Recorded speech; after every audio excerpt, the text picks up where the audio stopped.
Hierdie is een van my gunsteling plekke in die hele wêreld.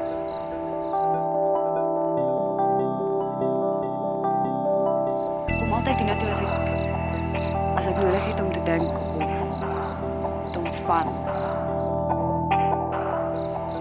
Of net ontsnap.